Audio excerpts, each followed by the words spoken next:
अगर मरने के बाद मालूम पड़ा है जिसको मतलब जो इस जन्नत और जहन्नम का कॉन्सेप्ट लेके आया है तो वो ही झूठ बोल रहा है, हो ही नहीं सकता। तब क्या होगा? नहीं नहीं नहीं, नहीं हो ही नहीं सकता।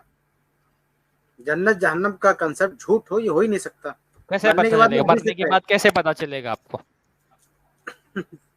तो मैं कैसे पता मर चलेगा के मरने क्या के बाद तो आपको? कैसे मालूम पड़ेगा? आपने मर के देख लिया है कि आपको पता चल गया मरने के बाद क्या होगा? मरने के बाद नहीं, कैसे पता चलेगा?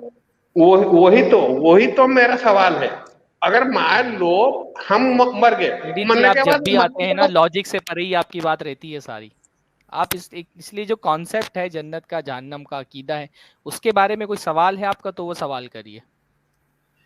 अरे भाई, हमारे नबी ने जिंदा जिंदा हालत में देखा है जन्नत जहन्नम को। आप मरने के बाद की बात कर रहे हैं, तो आपको यकीन नहीं, आपका मसला, हमें तो यकीन है।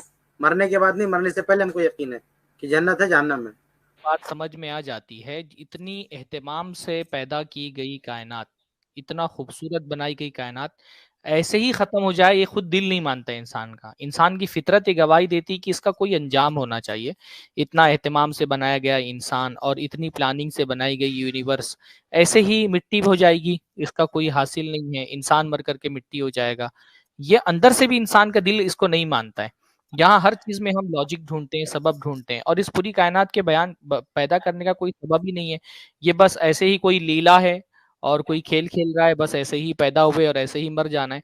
इंसान का दिल अंदर से ये बात नहीं मानता है। इसलिए इंसान की फितरत इस बात की गवाही देती है कि कोई तो अंजाम होना चाहिए, अच्छाइयों की का बदला मिलना चाहिए, बुराइयों की सजा मिलनी चाहिए। वो हर इंसान अपने दिल की आवाज सुनेगा तो वो यकीन करेगा कि यकीनन जन्नत भी है, जहन्नम भी है।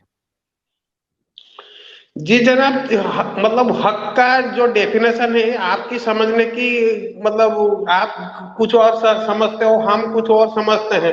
खैर, मरने आप के बाद तो मालूम। आपको क्या इसीलिए तो कयामत आएगी ताकि पता चले कि कौन सही समझ रहा था, कौन गलत समझ रहा था। अल्लाह ताला ने इसलिए आपको क्या फरमाया चाहिए? कि जी, अल्लाह ताला आप बताइए। फैसला करेगा, फीमा हूं फीही यख्तलिफून, जिसमें वो इख्तिलाफ करते थे अल्लाह ताला उसके बारे में फैसला करेगा। इसीलिए कयामत आएगी ताकि पता चले कि जब स्ट्रीम पे पंडित जी आए थे और दूसरे उलमा बैठे थे, दोनों एक मसले में इख्तिलाफ कर रहे थे, दोनों में हक पर कौन था। अगर कयामत नहीं आई तो पता कैसे चलेगा कौन हक पर है? और एक बात ये है ना पंडित जी कि आपको क्या चाहिए ना, आपको सामने चाहिए, आपको सामने चाहिए। आप साइंस को देख करके पहचानना नहीं चाह रहे। सामने है, फिर मानने में क्या बड़ी बात है? जन्नत देख के, जहन्नम देख के क्या बड़ी बात है? लेकिन आज जब देख नहीं सकते, लेकिन निशानियों से इंसान को समझ में आता है कि क्या कारनामों का परिणाम नहीं आएगा, क्या जो करे उसका रिजल्ट नहीं आएगा। तो जब वाजे है, फिर उसके बाद आप इतना सवाल पूछ रहे हैं। आप जरा सोचिए रियलिटी के बारे में। हाँ, कि क्या ऐसे ही जी के ऐसे ही जो भी करना है करो करो और कोई रिजल्ट नहीं है? हाँ, आप खुद सोचो। ये इंसान के भागने का तरीका है, रियलिटी से भागने का तरीका है। हाँ, शुक्रिया, थैंक यू फॉर कमिंग। और हम लोग फिर मिलते रहेंगे, बात करते रहेंगे। अस्सलाम वालेकुम रहमतुल्लाहि व बरकातहू। ये वीडियो बहुत ही ख़ास है। मैं हूँ सैयद आसिफ अली और मेरे चैनल का नाम है इस्लाम से दुनिया। कुछ बड़े बड़े जय्यद आलिम के पास एक पंडित जी आए, एक साधु संत आए और वीडियो कॉलिंग के ज़रिए उनसे सवाल किया। वो पंडित जी ने, एक हिंदू सनातनी ने, जाहिद पटेल, बहुत बड़े आलिम हैं, मैं बहुत रिस्पेक्ट और बहुत इज़्ज़त करता हूँ उनकी। कई डिबेट में देखता हूँ बहुत सारी, लेकिन बास्ट टाइम ऐसा होता है कि दिमाग और जहन काम नहीं करता, ऐसा हो जाता है। उस पंडित जी ने ये सवाल किया और जाहिद पटेल साहब से और बाकी के उल्मा से कि क्या जन्नत है, और अगर है तो किसने देखा। और जब उल्मा ये बता रहे हैं, वो जवाब सही नहीं दे रहे, ये जवाब सही नहीं है, दुरुस्त नहीं है। उल्मा कराम ये बता रहे हैं कि हमारे नबी ने देखा, मरने के बाद दिखेगी, और ज़िंदा हालत में हमारे नबी अलैहिस्सलाम ने देखा। लेकिन उस बंदे को तो मानना ही नहीं है ना, वो देखना चाहता है। किसने देखा वो ये नहीं पूछ रहा, है या नहीं, और है तो मुझे बताओ, और नहीं बता पाए तो तुम्हारा धर्म गलत है, ये उसका मकसद है। ठीक है, उसको जवाब ये देना था मेरे हिसाब से कि तू किस धर्म को फॉलो करता है, सनातनी धर्म को। तुम्हारी मनुस्मृति किताब जो है मनुस्मृति, उसके अंदर लिखा हुआ है कि स्वर्ग और नर्क है। तो इस्लाम तो 1400 सदी, मतलब 1400 साल पुराना आप लोग बताते हो, जबकि इस्लाम दुनिया बनी जब से आदम अलैहिस्सलाम के ज़माने से आया हुआ है। लेकिन आपके हिसाब से, पंडितों के हिसाब से 1400 सदी से ही इस्लाम आया है। तो उससे पहले अगर जन्नत है, ऐसा झूठ है, तो मनुस्मृति किताब में आपके बताया जा रहा है कि स्वर्ग है, जिसको जन्नत कहा जाता है ट्रांसलेशन में, यानी संस्कृत भाषा में स्वर्ग जन्नत को कहा जाता है।